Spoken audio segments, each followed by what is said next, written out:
I was happy to be headed to Athens and away from Silas, Luke, and Timothy for a while. As a young man, I had studied Athens and its philosophers and had always wanted to see the famous city.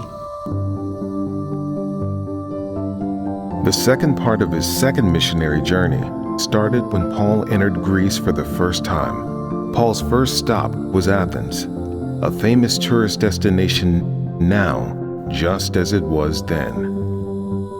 I left the city of Berea and the province of Macedonia and entered into the province of Greece.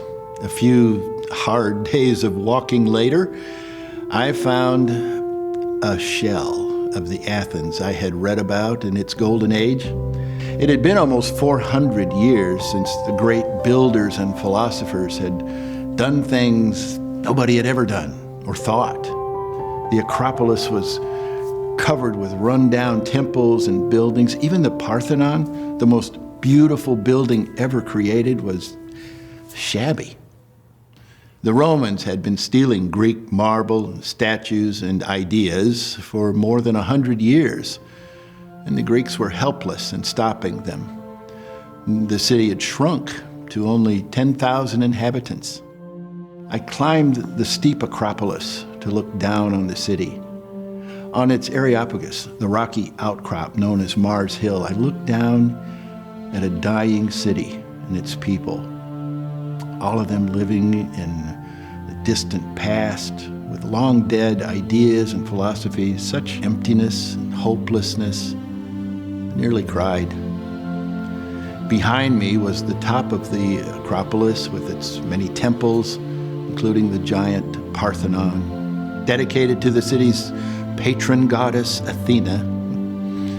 In front of me was the Agora with its rows of shops and statues. I descended to the marketplace and I saw something that broke my heart. An altar dedicated to the unknown God. These Athenians are so clueless. And just so they could cover all the bases, they had an altar to the unknown God. More than 5 centuries before my time, Greece and Macedonia were not countries, but an area with many city-states and small kingdoms, Athens, Sparta, Thebes, Corinth. And these city-states constantly fought against each other and against other enemies in other countries in order to improve the chances of winning wars and growing economically. Each area created their own gods that they worshiped and eventually ended up with a very comprehensive set of myths concerning these so-called gods. You probably heard of many of the Greek gods: Zeus, Poseidon, Athena, Aphrodite, Nike. Eventually, the Romans would revise the Greek myths and change the names of the gods, but they essentially continued the same pagan worship. The purpose of religion for the Greeks and Romans was to improve prosperity of their city-states and their families. Their religious celebrations often included drunkenness and prostitution. They had no concept of a religion that was used to worship a true God and to act in a holy and pure way. Instead, they used philosophy to modify people's thoughts and behaviors. I taught in the synagogue and on the streets of Athens and was confronted with the same old philosophies and laws that had been argued and found wanting for hundreds of years. Stoicism, Epicureanism, cynicism had all failed their followers. As I proclaimed the good news of our resurrected Lord, I found many people who were relieved to finally hear a message of hope and life. At one point, I was invited to speak before the Areopagus Council. Now, this group of men presided over cases of murder, sacrilege, and arson. I presumed that I could have been convicted of sacrilege and punished by being shoved over the edge. However, the council was convinced by my sincerity and beliefs and allowed me to stay and teach in Athens. My speech to them was based on natural theology instead of Old Testament scriptures. Even from that point of view, the truth of Jesus was so obvious that many who heard the gospel became believers. Perhaps you find many people who are ignorant of the Old and New Testament. If so, study my speech in Athens and use it as a guide, using nature and popular writers and other common information to convince people of the truth of Jesus and God. You should become all things to all people in order to win them to Christ. In the end, many in the audience wanted to hear more about Jesus, though I suspect many of them just wanted to hear about a new and interesting philosophy. In the end, many people heard the word, but only a few became believers. They took their sweet time about it, but Silas and Timothy finally joined me in Athens. And based on their stories, I decided it was prudent to send them back to Thessalonica to strengthen the church there. They had proven their mettle, and I knew I could trust them to do what was needed. And Silas was wearing me out, wanting to taste the latest Greek food in the Athens Agora. After a few weeks, when my work at Athens came to an end, the Holy Spirit led me on a 50-mile walk to Corinth. Oh, the land and the sea views were astounding. The Aegean Sea, I don't think I've ever seen anything prettier than seeing the blue sky and clouds reflected off of that island-studded water. 200 years before my time, Corinth and Rome were vying for control of the area. Rome defeated Corinth and totally destroyed it in 146 BC. And the Romans hauled away unimaginable amounts of wealth and art from the city. 100 years later, the Romans rebuilt the city in a slightly different place and made it the provincial capital of Greece.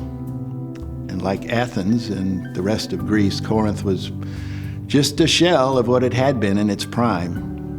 Although in my time, Corinth was a much bigger and more important city than Athens. Corinth controlled the Isthmus of Corinth that allowed travelers to avoid sailing around the dangerous Peloponnese Peninsula. It had a port on either side of the isthmus, and people always wanted to dig a 4-mile-long canal across the isthmus, but it wasn't until the 1800s that somebody did it. Unfortunately, that canal was built too small and couldn't accommodate the larger shipping vessels, so it was almost instantly useless. As a seaport city, though, there were some rough characters in Corinth, with entertainments of all kinds readily available. Corinth was also famous for its temple of Aphrodite, which was little more than a brothel for the priests and priestesses that worked there. No city in the Roman Empire needed the gospel more than Corinth. Corinth was where I met Aquila and Priscilla, a Jewish couple who had been expelled from Rome because of the Emperor Claudius' order for all Jews to leave Rome. We were all tent makers, and they offered to let me live with them because they thought we might help each other. And soon, they became believers. They became some of my best pupils because they loved the scriptures and God wholeheartedly. I worked with them and evangelized others whenever I could take time off to do so. It was a refreshing time for me, working with my hands. I was able to quit worrying about all the churches we had established and gave my body time to heal from all the beatings. Silas and Timothy joined me at Corinth with special gifts from the believers in Macedonia and Greece, and I became financially able to devote all my time to teaching. And they brought a good report from Thessalonica. But it was apparent that the believers needed to hear some words from me. I wrote one letter to the Thessalonians and reminded them that they needed to work to stay pure until Christ came back. Like many Greeks and Romans, the Thessalonians were very free in sexual matters and had to be continually reminded to stay pure. Later, I had to write another letter to them to clarify more things and to correct some of their beliefs about the second coming. They were sincere, but they had been greatly influenced by the pagan world around them, and they were always looking for loopholes so they could lead undisciplined lives. After a while, the Jews in Corinth became so contentious that I decided to concentrate all of my efforts on the Gentiles. We stayed in Corinth for a year and a half, and we made an incredible number of friends and believers. Our little church family often met in the home of Gaius, and I specifically remember that Crispus and Sosthenes, leaders of the synagogue, became believers, as well as Erastus. And one of the few people I personally baptized, Stephanus, became a believer and later became an effective church leader. And we sometimes had a little excitement in Corinth, such as the time the Jews tried to have us expelled from the city. The case came before Gallio, who was the brother of the famous Roman philosopher Seneca. Gallio heard the case and immediately dismissed it because no Roman law had been broken. He was so irritated with the Jews that he ejected everyone from the court. An argument broke out among the Jews, and the words escalated into a violent beating for the synagogue leader, Sosthenes. Rather than break up the fight, Gallio showed no concern whatsoever. Silas could not contain his smile. Finally, he was not the one taking the beating. I didn't know it at the time, but part of the reason the Holy Spirit had us stay so long in Corinth was to train Priscilla and Aquila to be great evangelists. Their style of teaching was much more peaceful than mine, and admittedly, for many people, it was more effective. And when my time in Corinth was over, the Holy Spirit decided that Priscilla, Aquila, and I should sail to Ephesus in the province of Asia, modern-day Turkey. It was in Ephesus that Priscilla and Aquila began to show their value to the Lord. A very powerful preacher named Apollos came from Alexandria to tell the people about the good news. Unfortunately, he was only aware of the baptism of John, so he was teaching inaccurately, unlike the way I would have done it. They quietly invited Apollos into their home and explained the baptism of Jesus in the Holy Spirit. From then on, Apollos became such a powerful preacher that nobody could refute him. And the Holy Spirit decided that I needed to end this journey. So I left Priscilla and Aquila in Ephesus for them to continue their teaching. And I went to Caesarea, Jerusalem, and back to my home base in Antioch. Once again, the Holy Spirit was acting in an unpredictable manner and was setting up for long-term growth in the kingdom. Now, reading my missionary account from a distance of 2,000 years, it may seem disjointed. Most people see the Bible as people and letters and single-point events that don't connect very well. If you ask 10 people what year I was in Corinth the first time, I bet you few of them could place it within 10 years. Spring of 51 AD to the spring of 52 AD, when Gallio was proconsul. But scholars still aren't sure whether I started or ended my tenure in Corinth during that time, so they can't date it exactly, which is important because that's one of the key exact dating points of my entire career that Luke gives you. He always liked to be a bit mysterious.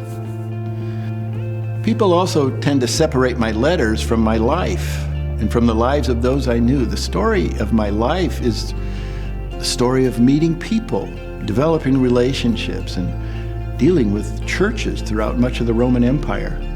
Real people with the same problems you have today. Much of my ministry depended on developing close relationships with many, many people. The man who was once the angriest person in Israel learned how to make friends and influence people I was the Jewish Dale Carnegie.